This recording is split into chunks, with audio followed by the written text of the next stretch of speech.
Hay una fotografía de Larry ahorcándose el uno con el otro, y pareció un momento en el que iba a dar un golpe. Le dije, estás loco, no voy a filmar un comercial con Larry. La gente siempre me pregunta, ¿quién es el jugador más difícil que he tenido que defender? Y estaban Michael Jordan, George Gervin y el fallecido gran Mike Mitchell. Quiero decir, tantos jugadores. Siempre digo Larry Bird. Magic Johnson dijo una vez, Larry Bird es tan bueno que da miedo. Y hoy vamos a quitar las capas de ese miedo para descubrir por qué las NBA Legends confesaron que Larry Bird era nada menos que un dios del baloncesto. Pero Larry es más que asustar a Magic Johnson. El paleto de French League no era solo un maestro en la cancha, era un jugador de ajedrez psicológico. Jugaba juegos mentales con sus oponentes. Ahora sé que has escuchado los debates sobre los GOATs, Jordan, LeBron y la lista continúa. Pero, ¿qué pasaría si te dijera que hay un miembro del Salón de la Fama que cree que Larry Bird podría ser el mejor en lograrlo? Larry la leyenda, el hombre del salmonete, el rey de la charla basura, el arquitecto de momentos inolvidables, podría ser la verdadera cabra. Llegaremos a eso. Primeros días. Nacido el 7 de diciembre de 1956 en West Baden, Indiana, y criado en el crisol del baloncesto de French League, las raíces de Larry Bird eran tan humildes como parecen. Sus estadísticas de la escuela secundaria se leen como estadísticas de videojuegos: 31 puntos, 21 rebotes y 4 asistencias por juego. Y no es de extrañar que obtuviera una beca para la Universidad de Indiana.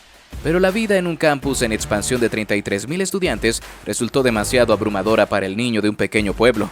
Después de menos de un mes, Bird se encontró en un cambio de sentido de regreso a French League.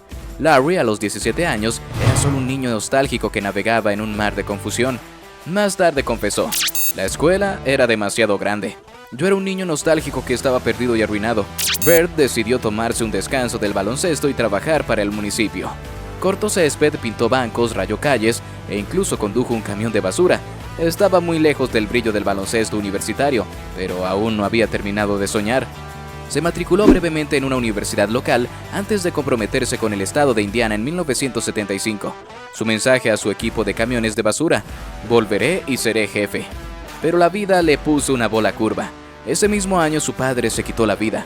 Fue un golpe desgarrador que habría destrozado a la mayoría, pero Bird encontró consuelo en la cancha. Después de tomarse una temporada libre como transferencia, anotó más de 30 puntos por partido en sus primeros 2 años en Indiana State. En su tercer año, obtuvo todos los honores estadounidenses. Ahora, a pesar de ser una sensación universitaria, Larry estaba en el lugar de las mejores selecciones de la NBA en 1978. Ni el primero, ni el segundo, ni siquiera el tercero.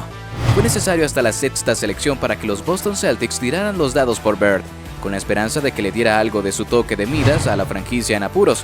Bird, armado con un contrato de 5 años y $3,25 millones, llegó a Boston con escépticos que se preguntaban si valía la pena la inversión.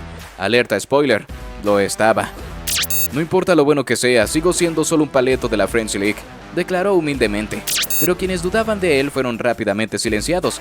En su temporada de novato, Bird orquestó el resurgimiento de los Celtics. Tomó un equipo deslúcido de los Boston Celtics de 29 y 53 y los convirtió en una potencia de 61 y 21.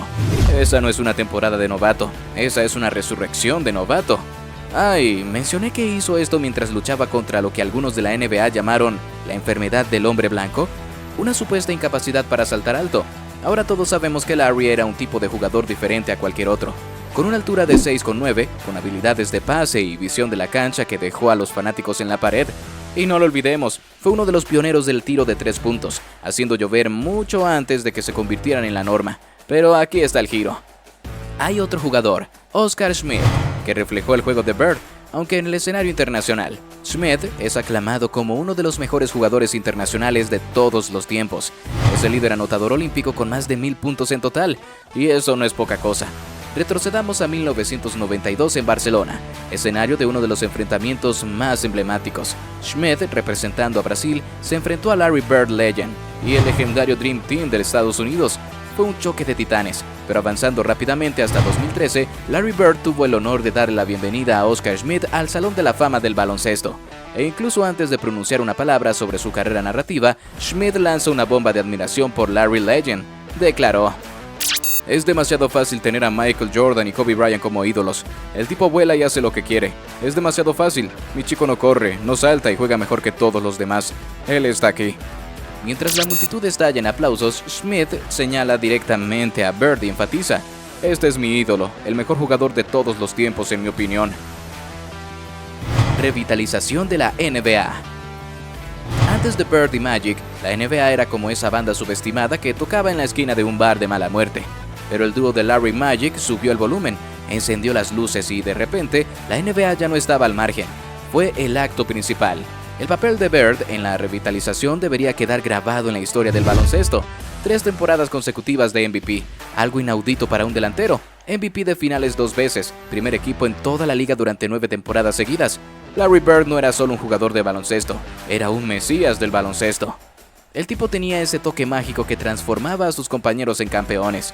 Su visión en la duela era ridícula.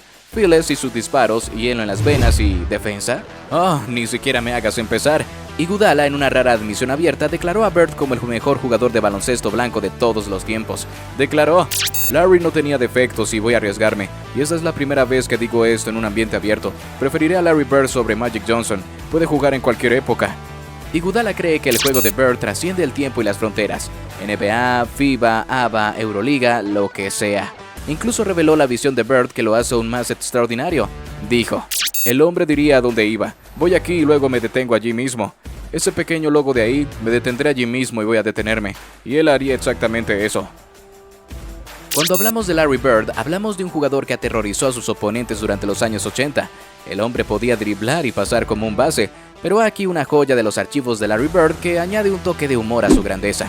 En el apogeo de su dominio, cuando los medios lo etiquetaron como la gran esperanza blanca, Bird consideró una falta de respeto ser custodiado por un compañero jugador blanco. Charles Barkley soltó la sopa en el programa de Dan Patrick, contando una conversación con Bird a mitad del juego. Según Sir Charles, Bird dijo: "Todos ustedes tienen a un tipo blanco tratando de protegerme. Eso es una falta de respeto. No hay un solo hombre blanco en el planeta que pueda protegerme". Larry clásico. Nivel de competencia. Desde los Pistons de Isaiah Thomas hasta los 76ers de Julius Erving en el este, pasando por los Lakers de Magic y los Rockets de Hakeem Olajuwon, en las finales, Bird luchó y conquistó lo mejor de lo mejor. No se trataba solo de los Celtics como equipo. La destreza de Larry Bird se destacó incluso entre los titanes del baloncesto. Ahora dejemos una cosa clara: la carrera de Larry Bird no es una sinfonía de estadísticas. No estaba liderando la liga en anotaciones o rebotes, ni estaba grabando su nombre en los libros de récords de asistencias. Sin embargo, siempre que los Celtics necesitaron una dosis de grandeza, Bird la cumplió como un reloj. Pero aquí está el verdadero truco. Red Auerbach, el sabio de la sabiduría de los Celtics, lo supo desde el principio. Auerbach destacó la grandeza de Bird antes de que comenzara el debate de los GOATs. La grandeza de Bird fue más allá de las estadísticas que enfatizaba Auerbach. Cuando Bird tuvo su tercer año consecutivo de MVP, Auerbach enfatizó a Sports Illustrated: "Para comprender verdaderamente a Bird, no hay que centrarse solo en sus números. Su presencia y su control total en la cancha realmente cuentan". Incluso en las noches en las que Bird no emergía como líder de estadísticas al principio del juego, operaba en un plano diferente estratégica y mentalmente. Auerbach, en una reflexión reciente, declaró: "Después de un extenso examen de conciencia, creo que es uno de los mejores jugadores que jamás haya usado un uniforme de la NBA. No se trata de los números, se trataba del dominio del juego por parte de Bird, similar al ajedrez". Un avance rápido hasta el día de hoy, y el desafío radica en persuadir a otros de la grandeza única de Bird. En una era enamorada de las estadísticas, el impacto de Bird podría ser más difícil de vender. La gente está fascinada por los números, pero la grandeza de Bird va más allá. La era post-1986. Toda esta historia da un giro después de la temporada de 1986. Bird se enfrentó al adversario más fuerte de todos, una lesión que lo atormentó hasta el ocaso de su carrera en 1992. La resiliencia de Bird estuvo a prueba, y más allá de la lesión, pedazos de su prime aparecían de vez en cuando. A pesar de las adversidades, Bird demostraba cosas que definían su grandeza. Tomemos por ejemplo su rivalidad con Dominique Wilkins en las épicas finales de 1988 en la Conferencia Este. A pesar de su lesión, Bird dio una actuación inolvidable. Los entusiastas del baloncesto aún recuerdan ese momento y lo alaban como uno de los momentos más míticos del baloncesto. Avancemos a 1991. Algo grande sucede en el norte de los Boston Celtics. Larry Bird dominaba a los Pacers a pesar de haber recibido un golpe en la cabeza en el mismo partido. A pesar del golpe, Larry orquestó un quinto juego increíble, demostrando aún más su grandeza. Pero la pregunta es, ¿qué habría conseguido si su espalda hubiese soportado tanta lesión? Difícil de saber, todo se basa en hipotéticos. Lo cierto es que Larry Bird entre 1980 y 1986 reinó en la NBA, trascendió las estadísticas. Entonces, ¿fue Larry el dios del baloncesto? Eso es subjetivo. Una cosa permanecerá siempre innegable: nunca debe estar fuera de la conversación del mejor jugador de todos los tiempos.